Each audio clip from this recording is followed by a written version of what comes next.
കോഴിക്കോട് നല്ലളത്ത് മങ്കുഴിപ്പാടത്തിന് തീപിടിച്ചു. പടക്കം പൊട്ടിച്ചതാണ് തീപിടുത്തത്തിന് കാരണമെന്നാണ് ദൃക്സാക്ഷികൾ സംശയിക്കുന്നത്. അഗ്നിരക്ഷാസേന 3 മണിക്കൂർ എടുത്താണ് തീ അണച്ചത്. ഉച്ചയ്ക്ക് 1 മണിയോടെയാണ് പാടത്ത് നിന്ന് തീ ഉയരുന്നത് നാട്ടുകാർ കണ്ടത്.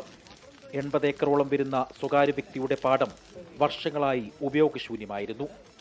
പടക്കം പൊട്ടിച്ചതാണ് തീ പടരാൻ കാരണമെന്നാണ് പ്രാഥമിക നിഗമനം.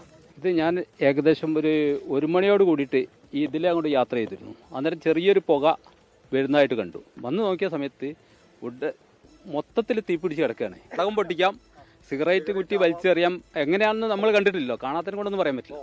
സമീപത്തുള്ള 100 കണക്കിന് വീടുകളിലേക്ക് പുക പടർന്നു. രോഗികൾ ഉൾപ്പെടെയുള്ളവർക്ക് ശ്വാസതടസ്സം നേരിട്ടതായി നാട്ടുകാർ. 3 മണിക്കൂറുകളും ഉണ്ടാവും ഫയർ സർവീസ് വന്നിട്ട്. അവർ വന്ന് കറക്റ്റായിട്ട് വെള്ളം പമ്പ് ചെയ്തുകൊണ്ടാണ്. അതുകൊണ്ട് തന്നെ പുകയായിട്ട് ഇവിടെ അടുത്ത വീടുകളിലൊക്കെ ആളുകൾക്ക് വലിയ ബുദ്ധിമുട്ട്. കാരണം ശ്വാസം മുട്ടുന്ന അസുഖമുള്ള ആളുകൾക്കൊക്കെ ഇതിൽ കാരണം പ്ലാസ്റ്റിക് കണ്ട അത് വേസ്റ്റേജ് ഒക്കെ ഉണ്ടാവുക, അതെല്ലാം കത്തിയിട്ട് പുക വരിക. മീൻചന്തയിൽ നിന്നുള്ള അഗ്നിരക്ഷാസേന എത്തിയാണ് തീ അണച്ചത്. 24 കോഴിക്കോട്.